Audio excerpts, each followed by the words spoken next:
vous remercier pour votre présence en ces lieux chargés de symboles et de prestige en cette année de célébration du cinquantenaire de l'indépendance du Congo.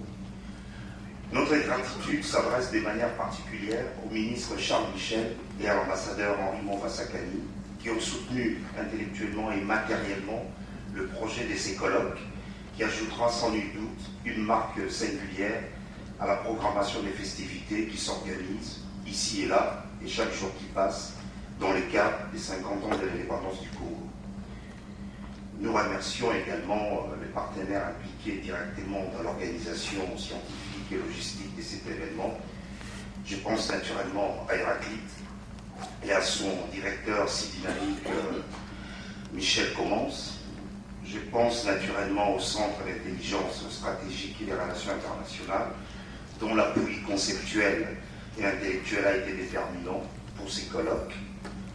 Distingués invités, ces colloques rentrent, comme vous le savez, dans le faisceau d'activités organisées par l'ambassade de la République démocratique du Congo et sa nouvelle institution culturelle et de promotion, Congo Carrefour Congo Culture, à l'occasion donc du cinquantenaire de l'indépendance du Congo. L'objectif qui sous-tend la manifestation de ces jours est de resserrer le lien historique et si spéciaux entre la Belgique et la RDC, deux pays, vous le savez, liés par une histoire unique dans l'histoire des relations internationales. Cette rencontre scientifique qui unit dans un même élan d'amitié chercheurs belges et chercheurs congolais, témoins belges et témoins congolais, experts belges et experts congolais. Ces colloques, dis-je, a pour objet de poser avec sérénité, nous l'espérons, le bilan des 50 années d'indépendance afin d'en esquisser quelques perspectives d'avenir. C'est l'ambition de ces colloques. J'espère que nous allons, dans la mesure du possible, s'en rapprocher. Monsieur le ministre, Monsieur le directeur de cabinet, puis-je vous prier de prendre la parole pour le mot des circonstances? Merci, monsieur le directeur. Monsieur l'ambassadeur de la RDC en Belgique, mesdames, messieurs les intervenants, mesdames, messieurs les participants, je vous salue bien chaleureusement au nom du ministre Michel qui malheureusement ne peut pas être parmi nous aujourd'hui. Et en son nom, je suis particulièrement heureux d'être ici parmi vous pour aborder les questions de coopération avec un pays qui nous est cher, la République démocratique du Congo. Je remercie donc plus particulièrement l'ambassadeur de la RDC en Belgique d'avoir pris l'initiative de cette conférence ici à Bruxelles en ce mois de juin 2010, soit presque 50 ans après la proclamation de l'indépendance. Au moment où notre principal pays partenaire pour la coopération et développement, la République démocratique du Congo, fête le cinquantenaire de son indépendance, il nous semble en effet opportun et pertinent non seulement de revenir sur 50 ans de relations entre nos deux pays, mais aussi de se poser la question de la place et du rôle de la Belgique en RDC. Je voudrais donc revenir avec vous sur quelques accents et quelques éléments de la politique que le ministre Michel a menée en tant que ministre de la Coopération et du Développement. Il s'est rendu personnellement à 5 reprises en RDC en tant que ministre de la Coopération. Et au-delà du plaisir qu'il a eu à effectuer chacune de ces visites, il s'agissait avant tout d'affirmer et de concrétiser le fait que la RDC est notre premier pays de coopération. Pour le ministre Michel, la politique de coopération qu'il a menée vis-à-vis de la RDC constitue un nouveau départ dans nos relations de coopération. Cette politique se base sur un partenariat ancré dans l'histoire qui unit nos deux peuples, un partenariat où chacun apporte du sien, un partenariat au bénéfice du peuple congolais, mais aussi un partenariat basé sur un dialogue permanent, franc, ouvert et constructif, respectueux des institutions démocratiques et légitimes de ces deux États, la RDC et la Belgique. De manière générale, des moyens sensiblement plus importants ont été octroyés à nos pays partenaires en Afrique en général, en Afrique centrale et en RDC en particulier. Cela s'est produit par une hausse globale du budget de la coopération, mais également par une augmentation de notre aide structurelle bilatérale. Compte tenu de ces augmentations, notre pays se hisse généralement dans le top 10 des partenaires techniques et financiers de ces pays et est dès lors considéré comme un acteur qui compte. En RDC, notre pays est le premier donateur bilatéral. Depuis sa prise de fonction comme ministre de la Coopération et du Développement, le ministre Michel plaide pour un dialogue adulte entre la Belgique et le Congo, une troisième voie entre la naïveté et la polémique. Entre la naïveté qui consiste à fermer les yeux sur ce qui ne marche pas au Congo et la polémique confrontationnelle se trouve une voie médiane.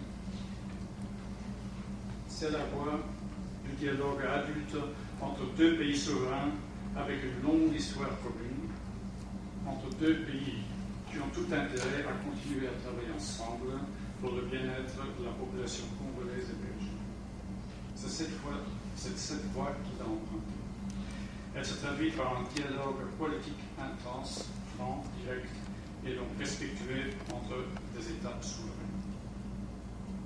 Elle se traduit également par une aide au développement importante, dont une partie de l'enveloppe est basée sur des avancées concrètes en termes démocratiques et de gouvernance.